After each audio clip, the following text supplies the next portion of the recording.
안녕하세요. 어릴 때부터 평범한 가정 속에서 자라온 저는 제 일상이 별로 특별하지 않다고 생각했어요. 그래서 많은 사람에게 저에 대해 이야기할 만한 게 별로 없다고 생각했죠. 하지만 사람은 누구나 살면서 여러 번의 기쁨과 위기를 넘나드는 것 같아요. 평범하기만 하다고 생각했던 제 일상은 사실 어렸던 제가 보던 아주 작은 삶이었을 뿐이었죠.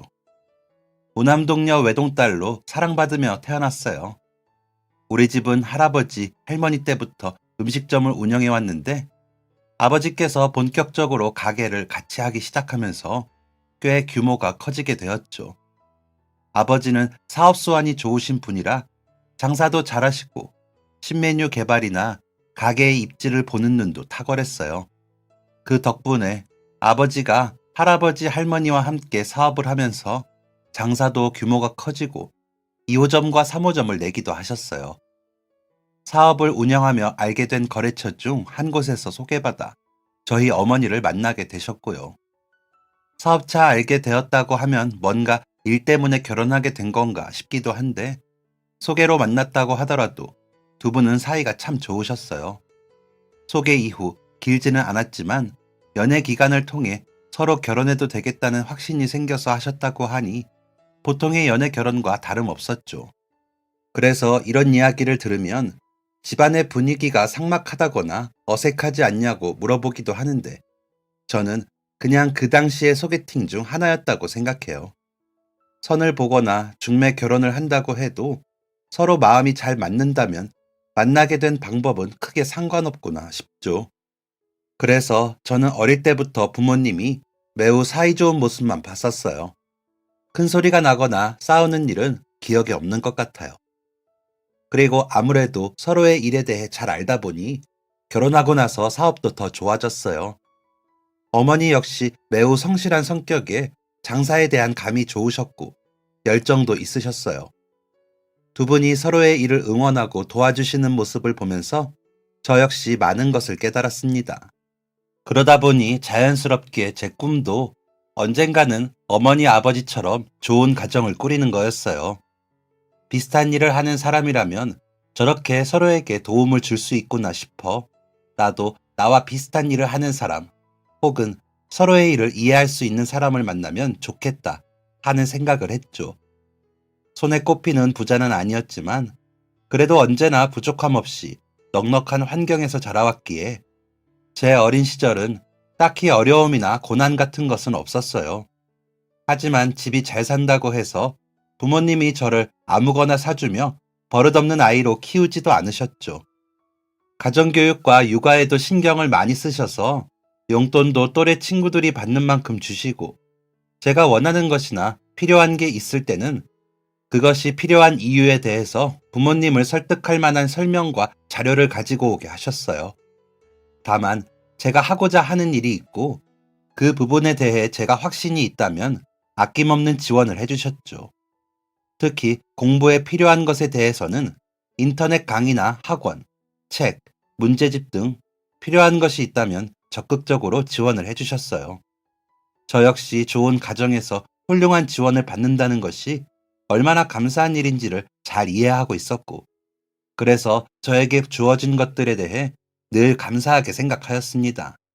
또 부모님께서 제게 필요한 부분에 대해 아낌없이 지원해 주시는 것도 언제나 감사함을 느꼈어요.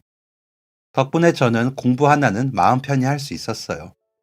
필요하다면 문제집도 몇 권이든 사주셨고, 지방이라 유명한 강사님들의 수업을 직접 듣지 못하는 부분에 대해서는 인터넷 강의를 들을 수 있게 해주셨거든요. 모든 환경이 잘 갖춰져 있었기에 나머지는 제가 얼마나 노력하냐에 달려 있었죠. 부모님은 각자의 자리에서 자신들의 일을 열심히 하고 계셨기에 저는 제가 맡은 일이 공부와 학교 생활이라고 생각하고 성실하게 해나갔어요. 끈기와 근성은 두 분을 닮아 열심히 공부하며 학교 생활도 충실하게 했어요. 학교에서는 언제나 수업 태도가 좋고 늘 모든 분야에 적극적으로 참여한다며 선생님들에게도 좋은 이야기를 많이 들어 생활기록부도 언제나 긍정적인 말들로 채워졌습니다. 그렇다고 친구들에게 시샘을 받는 아이도 아니었어요. 제가 무엇인가를 더 가졌다고, 더 많이 안다고, 잘난 척하지 않고 친구들이랑도 잘 어울리고, 놀이할 때도 빼지 않고 흙더미를 뒤집어 써가며 놀았거든요. 서글서글한 성격이라 주변에는 남자애들, 여자애들 할 것 없이 모두 친하게 지냈죠. 그래서 학급에서는 늘 반장이나 부반장을 도맡아 했어요. 중고등학생 때는 전교회장도 해봤죠. 친구들에게도 선생님에게도 인기 만점이었던 저는 다시 떠올려도 너무나 즐거운 학창 시절을 보냈습니다. 주변에 호기심도 많고 흥미도 많았기에 미래에 대한 꿈도 다양했어요. 피아니스트부터 화가, 선생님, 과학자, 외교관, 승무원 등등 하고 싶은 일이 정말 많았죠. 활동적이고 새로운 분야에 대한 호기심이 많아 다양한 직업에 관심이 많았어요. 중학생 때 할머니, 할아버지께서 돌아가셨어요. 할머니께서는 오랜 지병으로 고생하시다가 돌아가시게 되었는데 그때 많이 아파하며 힘들어하는 모습을 보고 의료계를 꿈꾸게 되었어요. 할머니를 뵈러 병원에 다녀보니 아픈 분들이 참 많았는데 제가 이렇게 힘들어하는 사람들에게 도움을 줄 수 있다면 좋겠다는 생각이 들었거든요. 그래서 의사가 되어서 아픈 분들이 빨리 나을 수 있도록 도와야겠다 싶더라고요. 그 시기쯤부터 의대 진학을 목표로 더 열심히 공부했어요. 유명한 의과대학의 목록을 뽑았고 거기에 필요한 것들은 무엇이 있는지 꼼꼼하게 체크했죠. 내신 성적 관리도 꾸준히 열심히 했고 다른 아이들보다 내가 눈에 띌 수 있는 방법은 무엇일까 찾으며 수학경시대회나 과학경시대회를 참가하기도 했어요. 열심히 차근차근 준비하였기에 수능 시험날도 떨리지 않더라고요. 많은 친구가 수능 시험장을 들어서며 긴장한 표정을 보였지만 저에게는 오히려 드디어 결정의 날이 왔구나 싶었어요. 그렇게 오랫동안 제가 준비해온 것을 마침내 보여줄 날이었으니까요. 그렇다고 수능 시험이 엄청 쉬웠다는 것은 아니었지만 그래도 제가 예상한 정도였고 모르는 문제도 없더라고요. 시험을 보고 나오는 제 표정이 얼마나 후련했던지 그날 시험이 끝나는 것을 마중 나오셨던 부모님께서는 화장실에서 시원하게 볼일을 보고 나오는 줄 알았다며 그때 이야기가 나올 때마다 웃으셨어요. 그도 그럴 게 수능 하나를 보겠다고 몇 년을 준비했는데 마침내 끝마치고 나오니 후련할 수밖에 없었죠. 게다가 시험 문제도 다 아는 문제라 아주 어려운 부분도 없었기에 더 속 시원하고 의기양양할 수밖에 없었고요. 원숭이도 나무에서 떨어진다고 사실 이렇게 자신만만해놓고 실수를 하거나 결과가 별로였다면 아주 창피했을 것 같네요. 노력은 배신하지 않는다는 말처럼 다행히 창피할 일 없이 결과는 아주 잘 나왔어요. 수능은 거의 만점을 받았고 제가 원하는 곳이라면 거의 다 갈 수 있는 성적이었죠. 물론 원하는 의대를 지망할 수 있었습니다. 대학 합격 발표를 기다리며 자신이 있기는 했지만 그래도 대학은 동네에서 1등 하던 것과는 달리 전국에서 공부 잘하는 친구들이 응시했으니 약간의 불안감도 있었어요. 그렇게 떨리는 하루하루를 보내다가 마침내 결과 발표의 날이 밝았죠. 그리고 드디어 합격이었습니다. 제가 원하는 의대에 합격했어요. 이 소식을 알려드리니 부모님은 그 자리에서 폴짝폴짝 뛰며 기뻐하셨어요. 제가 잘할 거라고 믿고 있었지만 그래도 혹시나 원하던 대학에 합격하지 못하면 어떻게 위로를 해야 하나 고민도 하고 있으셨다고 해요. 가게 앞은 물론 학교에도 플랜카드가 걸렸어요. 부모님은 너무 기뻐하시면서 합격자 발표가 나온 날 가게에 있는 모든 손님의 음식값을 받지 않으셨죠. 대학교는 서울에 있었기 때문에 저는 따로 독립을 해야 했어요. 부모님은 날 잡고 서울에 며칠 지내면서 제가 살만한 집을 같이 구해주러 다니셨어요. 고등학교를 졸업하고 이제 더 이상 교복을 입지 않게 된 것도 익숙하지 않았는데 이제 혼자 살기까지 하다니 갑작스럽게 너무 어른이 된 것 같았어요. 아직 세상에 적응할 새도 없이 저 혼자 세상으로 내던져진 것만 같았죠. 하지만 이런 낯선 기분과 어색함을 느끼기도 잠시 의대의 수업은 이런 감정을 느낄 틈이 없었어요. 매일 몰아치는 공부의 양이 정말 어마어마했거든요. 게다가 거기에는 저뿐만 아니라 전국에서 공부를 잘하는 친구들이 모였기에 그 부담감과 압박감도 장난이 아니었어요. 그래도 나름대로 시간이 지나면서 잘 적응할 수 있었고 학년이 올라가면서는 그런 부담을 내려놓고 즐겁게 공부하고 배웠어요. 의대에서는 제가 원하는 많은 것들을 배울 수 있었고, 대학교 공부라는 게 전공 말고도 교양 과목에서는 영어 회화나 댄스 등 다양한 수업을 들을 수 있게 되어 있더라고요. 동아리 활동도 있어서 다양한 경험을 할 수 있고, 대학생의 풋풋한 사랑도 해보며 아주 즐겁게 매 학기를 보냈습니다. 그렇게 시간이 흘러 3학년 1학기 중간고사가 막 끝난 어느 날, 저는 집에서 다급한 연락을 받아 내려가게 되었어요. 집으로 가보니 어머니, 아버지는 울고 계시고, 집안에는 영화에서나 보던 빨간 딱지가 잔뜩 붙어 있었습니다. 할머니, 할아버지 때부터 이어오던 우리 집 사업이 망한 것이었어요. 조부모님 때부터 운영해오던 저희 음식점은 장사가 잘 되어서 아버지와 어머니가 맡으신 후로는 3호점까지 분점을 내며 장사를 넘어서 사업의 영역에 다다르고 있었어요. 본점은 큰 규모로 운영되고 있었고, 오래 일하신 분들이 계셔 아버지, 어머니께서 2호점과 3호점을 번갈아 가며 운영하고 계셨습니다. 장사가 너무 잘 되고 음식 맛이 좋다 보니 다들 다른 지역에도 지점을 더 내는 것은 어떻냐는 의뢰를 많이 하셨어요. 하지만 다른 지역에 지점을 내면 부모님께서 관리하기가 어려워지시기 때문에 고민을 많이 하고 계셨죠.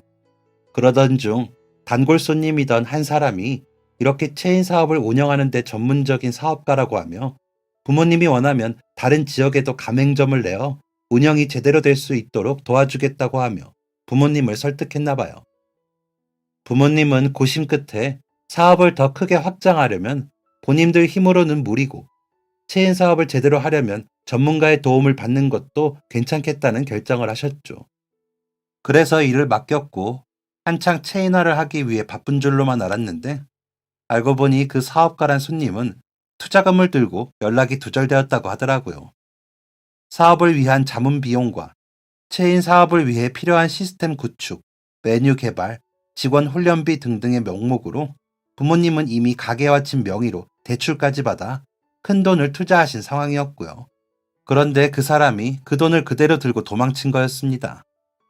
그 사실을 뒤늦게 알게 된 부모님은 어떻게든 상황을 수습하려고 해봤지만, 저희 가게에 분점을 내겠다고 교육받던 사람들까지 자신들 창업은 어떻게 되는 거냐며 부모님을 쫓아와 괴롭게 했다고 하네요. 혹시나 제가 공부하는데 방해될까봐 2, 3호점도 정리하고 어떻게든 돈을 마련해 상황을 정리하려 했는데, 그러기엔 너무 큰 돈을 투자했던 터라 역부족이었고요. 결국 1호점까지 운영이 불가한 상태가 되었고, 오래 일한 직원들까지 월급도 제대로 챙겨주지 못한 채 그만두게 할 수밖에 없었다는군요. 당장 이 상황을 어떻게 수습해야 할지, 저에게는 또 어떻게 이야기를 해야 할지 막막했는데, 오늘 집이 차압당하면서 어쩔 수 없이 저에게 알리게 된 것이었어요. 두 분의 이야기를 듣고 저 역시도 가슴이 철렁 내려앉았어요. 지금까지 이런 이야기는 영화나 책의 소재로만 쓰인다고 생각했고, 저랑은 전혀 상관없을 줄 알았거든요. 우리 집에 돈이 없다 정도가 아니라 빚을 질 정도로 집안이 망해버리다니, 이게 대체 무슨 일인지 눈앞에서 일어나고 있지만 마치 제 일이 아닌 것처럼 와닿지를 않았어요. 하지만 괴로워하시는 부모님을 보니 이게 현실이었죠. 그리고 울며 괴로워하고 있다고 이 일이 해결될 것 같지도 않았습니다. 부모님과 이야기해서 우선 상황을 정리했어요. 친척분들께 상황을 이야기하고 돈을 빌려 그 돈으로 지하방을 얻었고, 그동안 저희가 해왔던 게 가게 운영이었으니 빚을 갚더라도 가게에서 벌어들인 돈으로 갚자 싶었습니다. 저희가 무리하게 사업을 확장하려다 망했더라도 저희 가게의 맛은 변하지 않았으니까요. 당장 사람을 고용해서 운영할 수는 없었기에 저는 학교에 휴학 신청을 했습니다. 부모님은 그럴 필요 없다고, 어떻게든 제 공부는 하게 해주겠다고 말리셨지만, 당장 우리 집이 이렇게까지 상황이 어렵고 부모님도 힘들어 하시는데 저만 서울에서 공부하겠다고 돈을 쓸 수는 없었어요. 어떻게든 저 하나라도 일손을, 머리를 보태서 이 상황을 헤쳐나가는 게 맞다고 생각했습니다. 휴학 신청을 하며 교수님께서도 저를 설득해보려 하셨지만 워낙 상황이 상황인지라 어쩔 수가 없었어요. 저는 살던 자취방도 정리하고 다시 고향으로 내려왔어요. 그리고 부모님을 도와 식당 일에 매진하기 시작했습니다. 아버지, 어머니는 주방을 맡으시고 저는 홀을 뛰어다니며 장사를 이어나갔어요.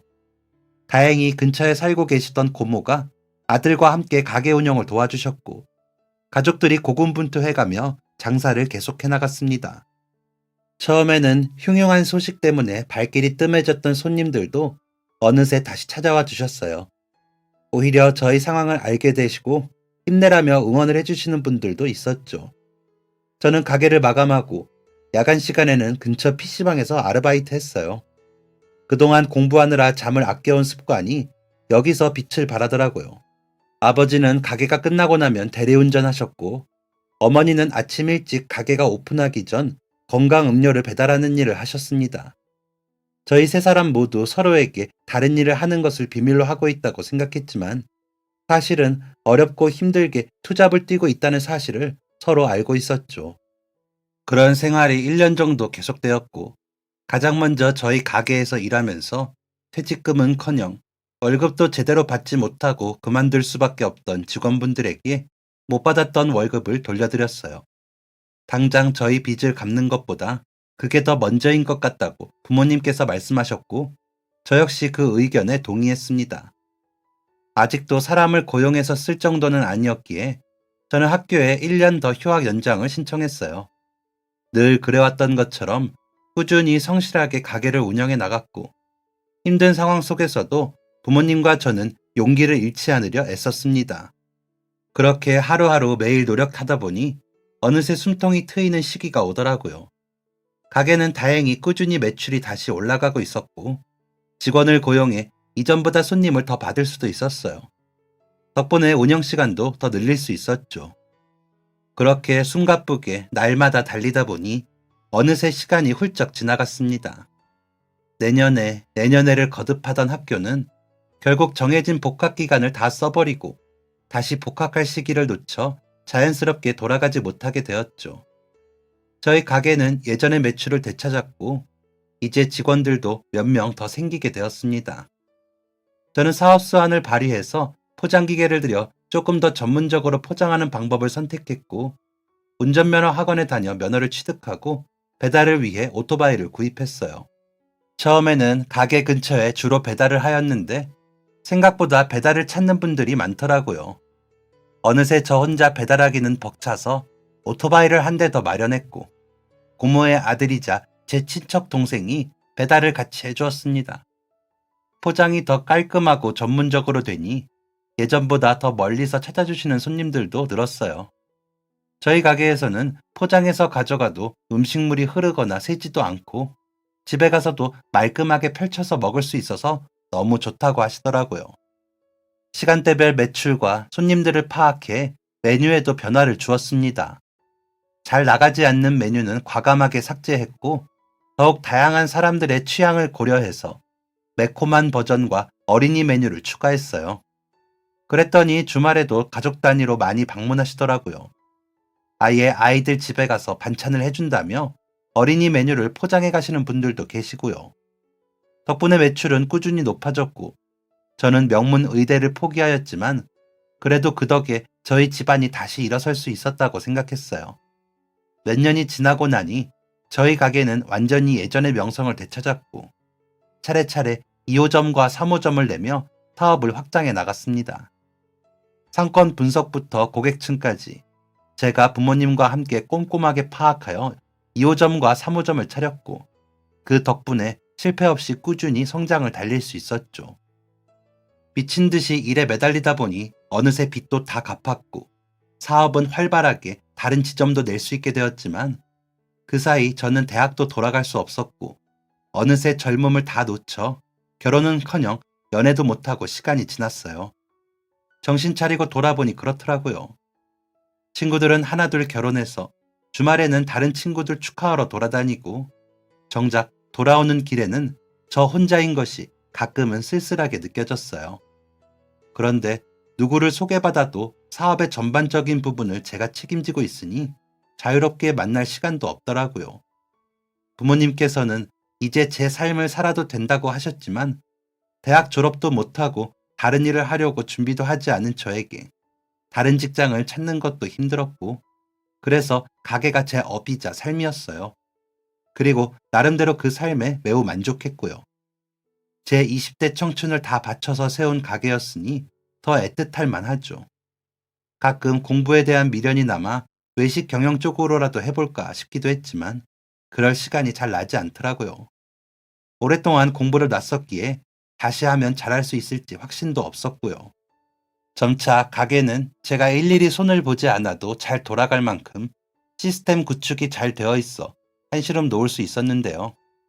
오랜 시간 동안 고생한 가족들끼리 그동안 힘들었던 여정에 쉼표를 찍을 겸 보상의 의미로 다 같이 해외여행을 가게 되었어요. 저의 부모님의 오랜 꿈이 캐나다에 가보는 것이었거든요. 드라마에서 아름다운 촬영지로 나왔던 것을 보고 저런 곳에 꼭 한번 가보고 싶다는 이야기를 자주 하셨어요. 저는 그동안 모아두었던 돈을 보태 부모님과 함께 캐나다로 여행을 갔습니다. 저희 집이 좀 있는 집안이긴 했어도 워낙 여행에는 눈이 밝지 않았던 탓에 부모님은 물론 저도 해외여행은 처음이었어요. 그래도 학생 때부터 영어도 잘했고 대학에서도 원어민 강의도 받아왔고 그 이후에도 영어는 그래도 자주 접했으니 그나마 영어권 나라는 제가 모시고 다닐 수 있겠다 싶어 자유여행으로 갔습니다. 공항에서 비행기가 이륙하는 순간 얼마나 떨리는지, 장거리 비행이 처음이라 힘드실 법도 한데 부모님은 캐나다 관광 안내 책자를 몇 번이나 다시 펼쳐보고 여행 영어 회화를 책이 닳도록 읽어보며 여행에 대한 설레임으로 힘든 것도 잊으시더라고요. 저 역시 처음으로 가는 해외여행에 마냥 들뜨는 기분이었죠. 미리 생각해온 동선대로 부모님 모시고 여기저기 구경도 하고 낯선 땅에서 낯선 언어로 음식도 주문해보고 사진도 찍어달라고 요청해봤어요. 정말 신나게 여행을 다녔고 오랜만에 이렇게 여유 있는 시간을 보내니 지나왔던 시간도 찬찬히 되새겨볼 수 있었습니다. 너무나 즐겁게 추억을 쌓으며 여행을 하던 중 3일째에 저녁을 먹고 저는 어머니랑 먼저 방으로 돌아오고 아버지는 주변을 한 바퀴 돌고 오시겠다며 천천히 오기로 하셨어요.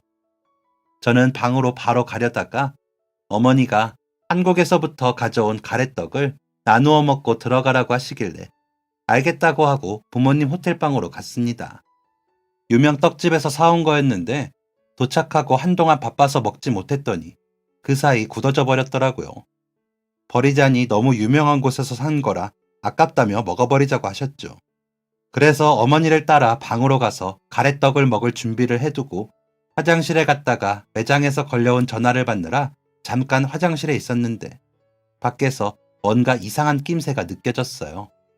잠깐 통화를 멈추고 귀를 기울였는데 갑자기 물건이 바닥으로 우당탕 떨어지는 소리가 들렸습니다.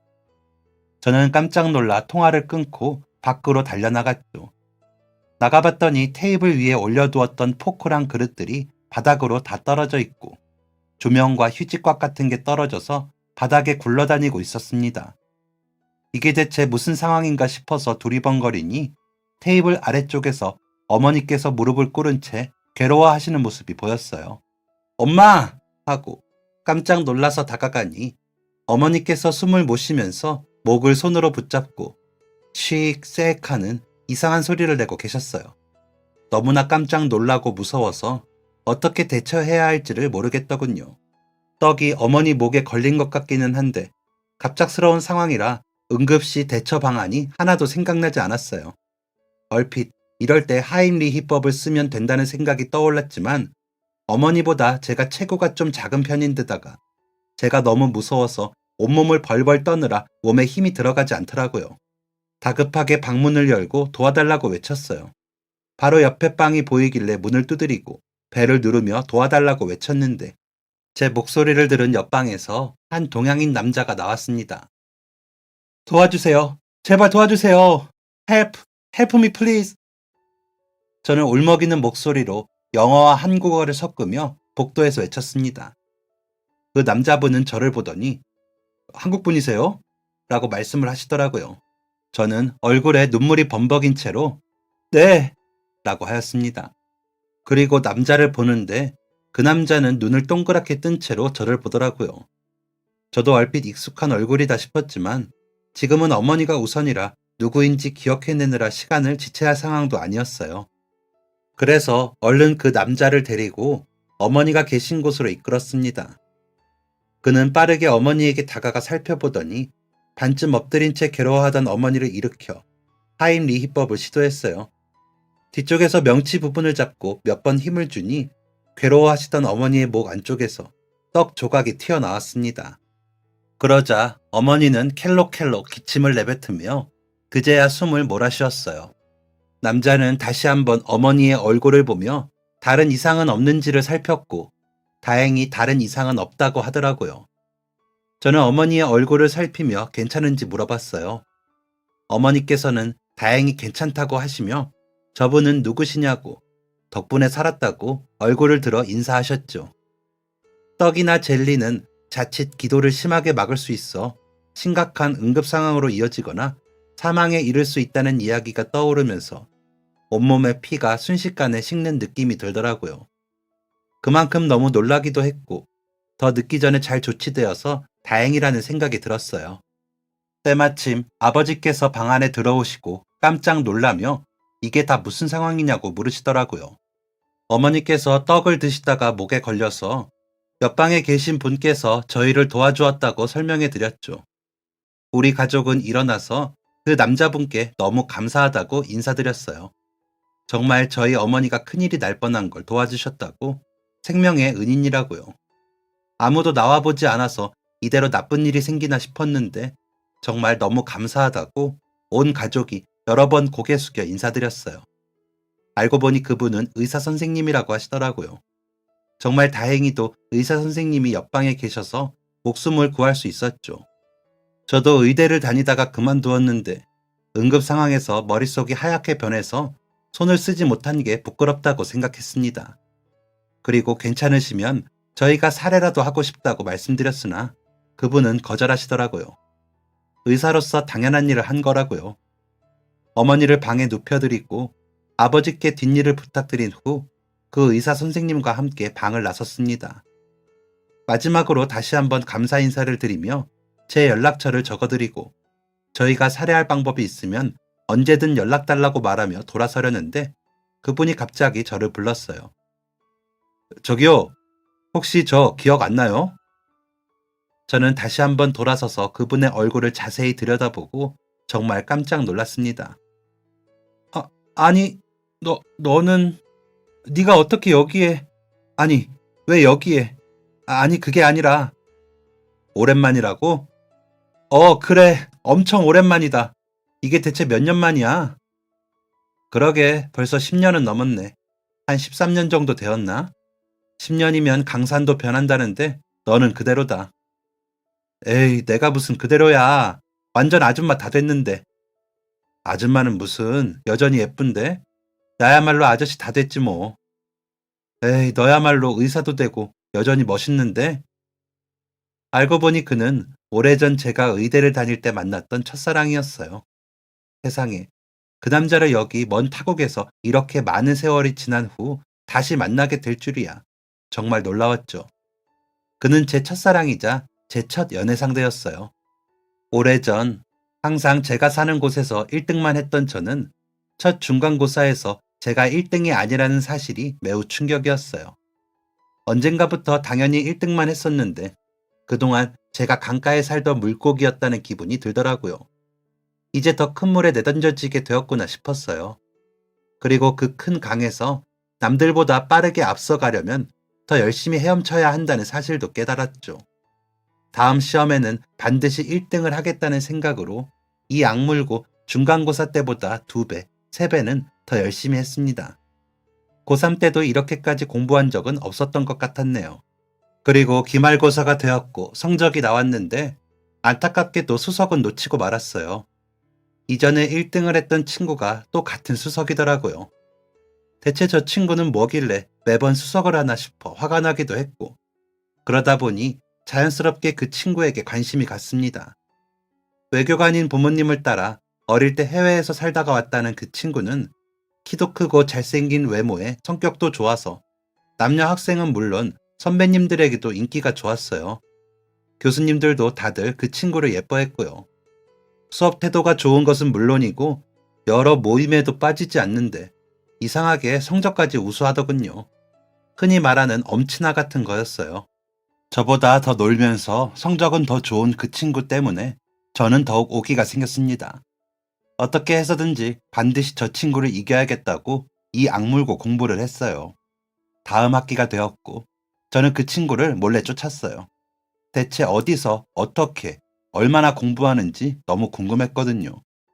그 친구가 도서관에서 공부할 때면 그 시간 내내 저도 공부하고 그 친구가 공부를 마치고 자리에서 일어나고 나서도 졸린 눈을 억지로 떠가며 공부했어요. 그렇게 이를 악물고 노력한 결과 마침내 2학기 때는 중간고사에서 제가 수석을 하게 되었습니다. 의대에 합격했던 것보다 더 기뻤어요. 정말 살면서 이렇게 이 악물고 공부한 적은 처음이었던 것 같네요. 수석의 기쁨을 속으로 신나게 노래하면서 부르고 있었는데 그 친구가 저에게 다가왔어요. 이번에는 네가 수석이네. 축하해. 도서관에서 공부하는 거 봤어. 정말 열심히 하더라. 나도 다음번에는 열심히 해야겠다. 라고 말하면서 웃으면서 저한테 악수를 청하더라고요.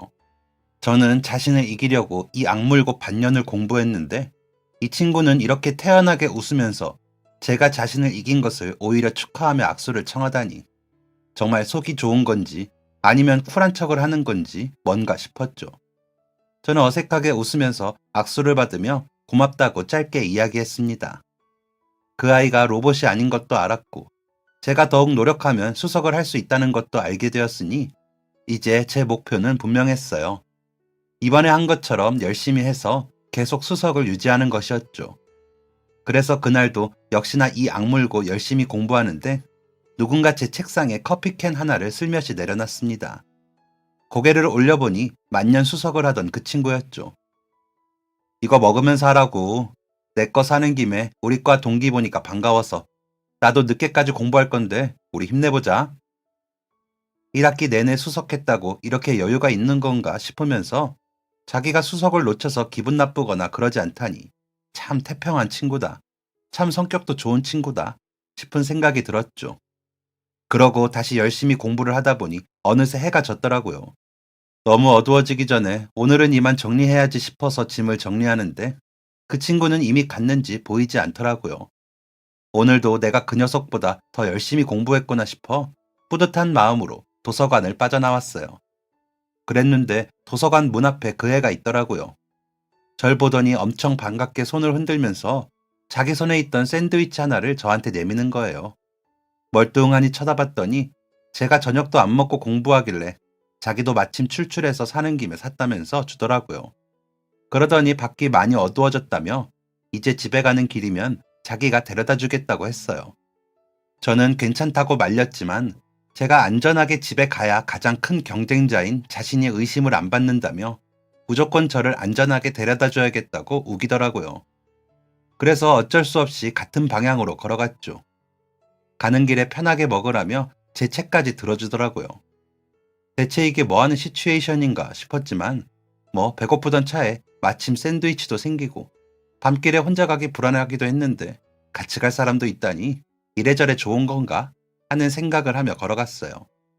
집까지 가는 길은 별로 멀진 않았지만 그래도 그동안 수업하면서는 대화할 기회가 잘 없었기에 이런저런 이야기들을 좀 나눴어요.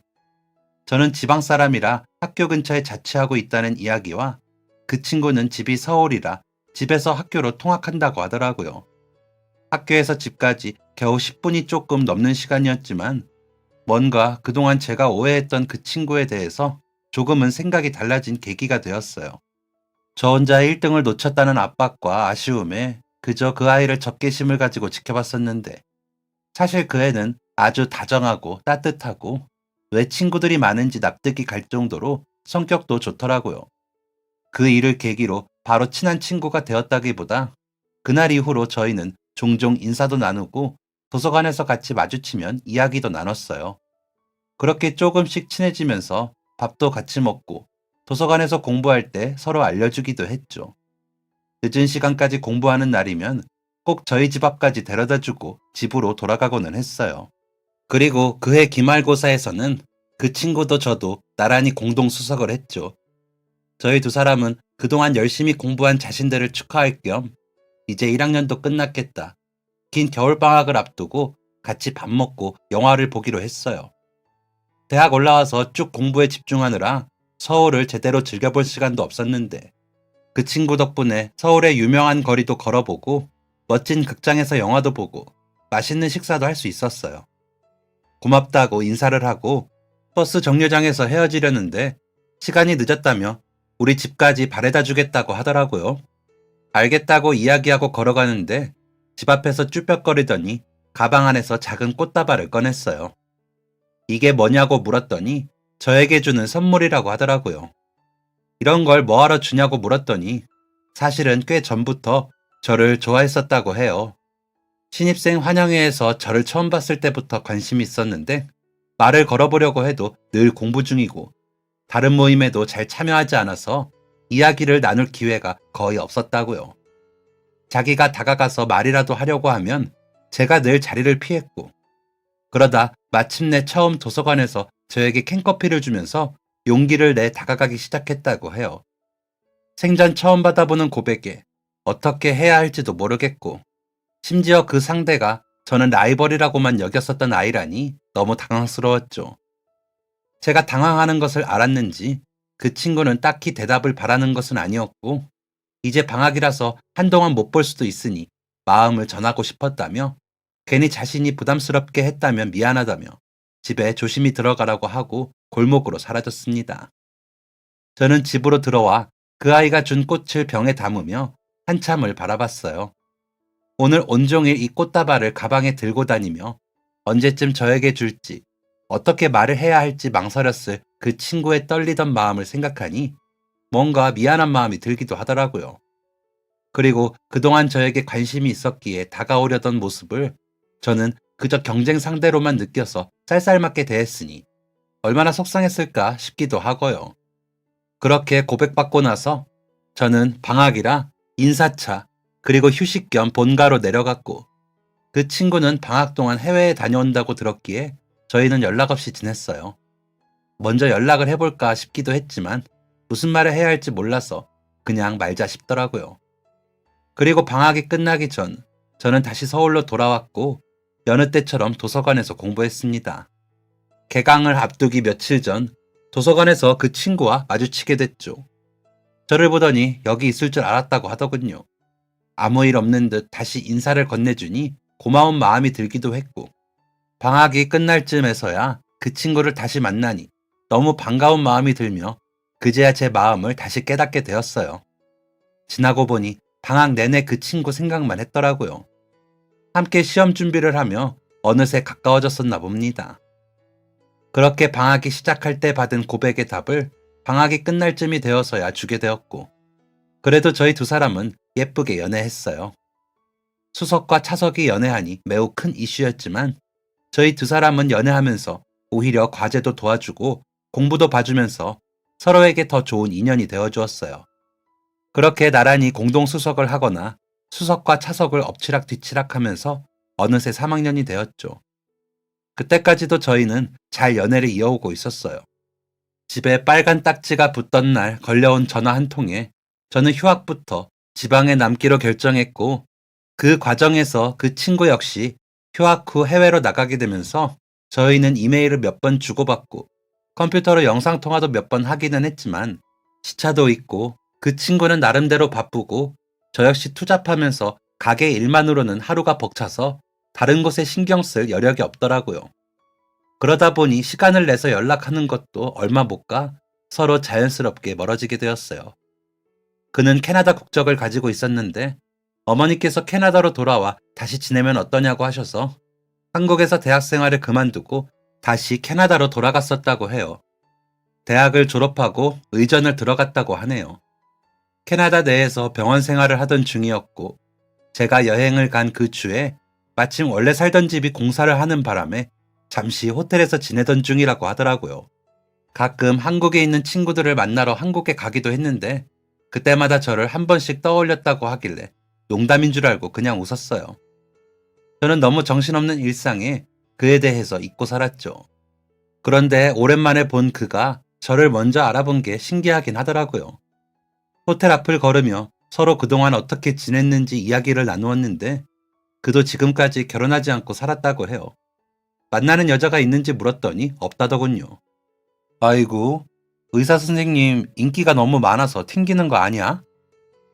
장난스럽게 물었더니 그는 대학 시절 그 순수하고 장난기 어린 얼굴로 되려 저에게 아니, 좋아하는 여자가 있어서 기다리던 거였는데? 라고 맞받아쳤습니다. 예상치 못한 대답에 얼굴이 붉어지며 장난치지 말라고 그의 어깨를 살짝 밀쳤어요. 진짜야, 너 내 첫사랑이잖아. 나 좋다는 여자분들도 있었고 나도 소개팅이니 뭐니 몇 번 만나봤는데 그냥 네 생각이 참 많이 나더라고. 공부하고 네 생각을 하다 보니 어느새 나도 이 나이까지 혼자네. 이렇게 널 다시 만나려고 그랬나? 저는 부끄럽기는 했지만 그의 그런 고백이 싫지는 않았어요. 바쁜 일상에서 그의 존재를 많이 잊고 살았지만 그래도 제 기억 속에는 참 행복하고 다정하게 연애했던 첫사랑이었거든요. 저에게도 그는 아주 소중한 첫사랑이자 언젠간 다시 만나보고 싶었던 사람이었어요. 그 후 저희는 한국에서도 연락을 이어갔습니다. 마침 캐나다 생활을 정리하고 들어온 부모님을 따라 그도 한국으로 왔고 그러면서 저희는 연락도 더 많이 하고 얼굴도 보면서 데이트를 이어갔어요. 어린 시절 만났던 감성 때문인지 참 주책맞게도 이렇게 나이 먹어서 만났는데 여전히 뭐가 간질거리고 설레더라고요. 그렇게 서로 좋은 감정을 가지고 만남을 이어갔고 자연스럽게 결혼 이야기가 나오게 되었어요. 그리고 참 오랜 세월을 돌고 돌아 20대에 만났던 저희는 어느새 중년이 되어 결혼하게 되었습니다. 동기들도 저희가 다시 만나 결혼하게 될 줄 몰랐다며 많이들 축하하러 와주었어요. 그의 부모님도 저희 부모님도 둘 다 결혼 안 하고 살려나 걱정이 많았는데 타국에서 우연히 다시 만나 첫사랑이 이루어지다니 그동안 다른 사람을 안 만나고 늦게 시집장가를 가려던 게 다 이런 운명이었나 보다고 하더라고요. 결혼 후 저희 가게는 부모님께서 다시 도맡아 운영하시게 되었고 그동안 가게가 어려울 때부터 저희 매장 운영을 많이 도와준 고모와 친척 남동생이 이를 도와 열심히 사업을 이어나가고 있어요. 제가 가게에서 손을 떼어도 지점을 하나씩 늘려가며 잘 운영되고 있더라고요. 신혼생활을 시작하고 남편이 의대를 마저 졸업해보는 것은 어떠냐고 물어보더라고요. 자기가 있는 힘껏 도와주겠다고 하면서요. 저 역시 속으로는 항상 공부에 대한 미련이 남아있었기에 이제 매장 운영에서도 손을 떼었고 집안 살림도 전보다 훨씬 좋아졌으니 남편의 응원을 받아 다시 공부를 해보기로 했습니다. 정말 오랜만에 다시 입시 준비를 하고 있는데 오랫동안 공부해서 멀어져서 그런지 다시 하기가 영 쉽지 않네요. 그래도 예전에는 곧잘 했으니 조금 더 노력하면 금세 따라갈 수 있을 거라는 남편의 적극적인 응원과 함께하며 오랜만에 공부 본능을 불태우고 있습니다. 남편은 바쁜 일상 중에도 틈틈이 공부하는 저를 도와주고 있어요. 저도 지금부터 부지런히 준비하면 내년 수능 입시에서는 의대에 다시 입학할 수 있겠죠. 오늘도 또다시 펼쳐질 저의 새로운 미래를 위해 열심히 공부하는 중이랍니다. 평범할 줄만 알았던 제 삶은 180도 뒤바뀌게 되었지만 전화위복이라는 말처럼 위기는 저에게 매장 운영이라는 또 다른 기회를 주었고 그 기회를 성공적으로 이끌고 나니 인연도 만나고 또 다른 도전도 얻게 되었어요. 혹시 지금 일상이 너무 평범하게 느껴지거나 혹은 힘든 상황 속에서 어려움을 겪는 중이라면 지금의 상황을 달라지게 할 또 다른 인연이나 기회는 언제 어디서 마주칠지 모르니 희망을 놓치지 않았으면 좋겠습니다. 지금까지 사연 들어주셔서 감사합니다. 사연이 재밌으셨다면 구독과 좋아요를 눌러주세요. 감사합니다. 안녕히 계세요.